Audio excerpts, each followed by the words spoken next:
Bismillahirrahmanirrahim. Assalamualaikum warahmatullahi wabarakatuh. Dan selamat pagi diucapkan kepada semua. Jadi pada hari ini insyaAllah saya akan membincangkan satu topik yang berkait dengan wakaf dan ibtidak dalam suratul Fatihah. Seperti mana kita sedia maklum, suratul Fatihah merupakan surah yang wajib dibaca di dalam solat, dan juga ia merupakan perkara yang wajib.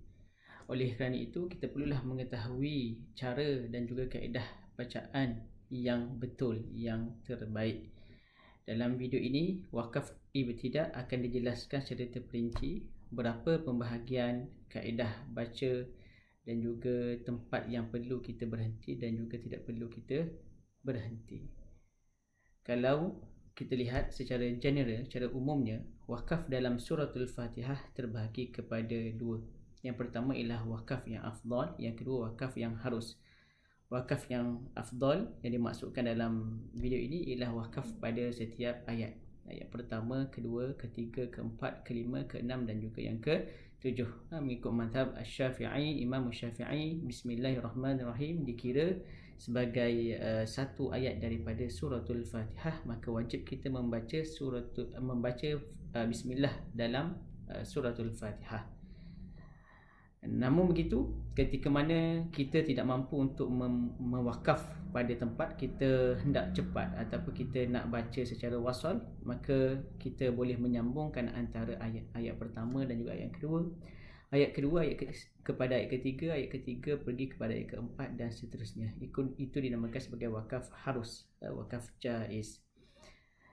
Secara general, suka untuk saya terangkan di sini, wakaf terbahagi kepada empat. Ini ialah asas ataupun basic dalam pembelajaran wakaf. Yang pertama ialah dinamakan sebagai wakaf tam, iaitu wakaf yang sempurna, berhenti pada kalimah yang telah sempurna maknanya dan tidak ada kaitan dengan kalimah selepasnya dari sudut lafaz dan juga makna. Wakaf pada kalimah sebegini dianggap berhenti yang sempurna dan memulakan bacaan dari kalimah berikutnya juga dianggap sempurna. Itu yang pertama, wakaf tam. Yang kedua ialah wakaf kafi, memadai, iaitu berhenti pada kalimah yang telah sempurna maknanya tetapi masih ada kaitan dengan kalimah selepasnya dari sudut makna, bukan dari sudut lafaz. Wakaf pada kalimah sebegini diharuskan dan memulakan bacaan dari perkataan berikutnya juga diharuskan. Itu wakaf kafi. Wakaf yang ketiga ialah wakaf hasan, wakaf yang baik yang boleh berhenti, iaitu berhenti pada kalimah yang telah sempurna makna pada dirinya tetapi makna dan lafaznya makna masih terikat dengan kalimah selepasnya. Itu wakaf hasan, mempunyai hubungan dengan kalimah selepasnya. Yang ketiga yang terakhir sekali ialah wakaf qabih. Wakaf qabih bermaksud wakaf yang buruk, iaitu berhenti pada kalimah yang masih tidak sempurna maknanya dan ada kaitan dengan kalimah selepasnya dari sudut lafaz dan juga makna. Setengah ulama meletakkan menambah satu lagi wakaf, iaitu wakaf haram, iaitu wakaf yang sengaja diberhentikan dan juga memberi maksud yang tidak baik. Jadi itu wakaf yang haram, dikira berdosa sekiranya melakukan wakaf haram. Jadi ini basic di dalam ilmu wakaf dan juga ibtidak, wakaf tam, wakaf kafi, wakaf hasan dan juga wakaf qabih. Seterusnya ialah kita akan lihat secara spesifik wakaf dalam suratul Fatihah. Kalau dilihat dalam suratul Fatihah, ia mempunyai 7 ayat. Dalam suratul Fatihah, jika dilihat dalam karya Manarul Huda fi bayanil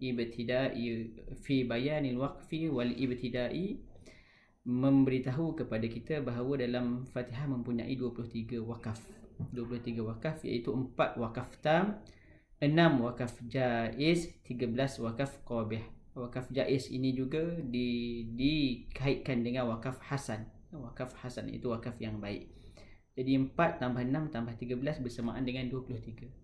Jadi kalau kita lihat poin yang kedua, wakaf tam ada 4 dalam suratul Fatihah, iaitu bismillah, basmalah, bismillah.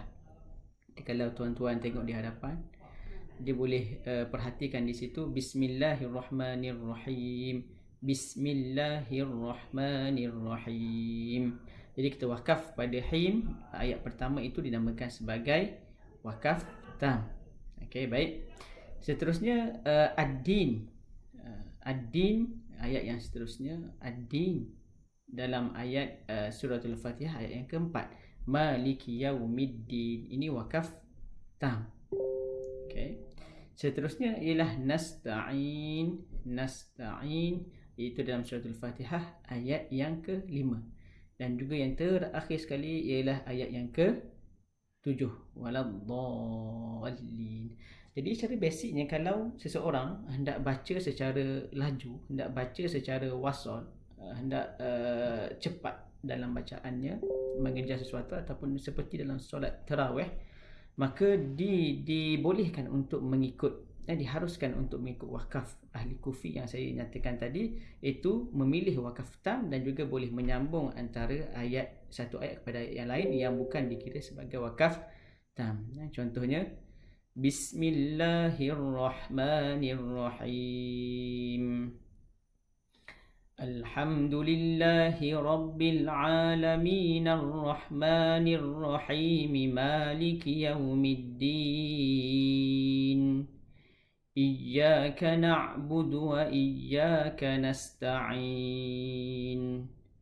Ihdinas siratal mustaqim siratal ladzina an'amta 'alaihim ghairil maghdubi 'alaihim waladdallin. Sadaqallahul azim. Jadi itu ialah bacaan wakaf tam yang ada di dalam suratul Fatihah. Okey.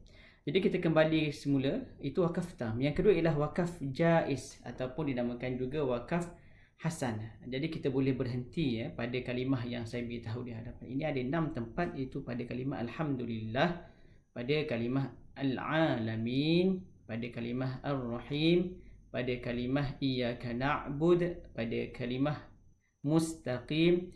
Yang terakhir sekali yang ke-6 ialah pada kalimah an'amta 'alaihim. Siratal ladzina an'amta 'alaihim ghairil maghdubi 'alaihim waladdallin. Amin.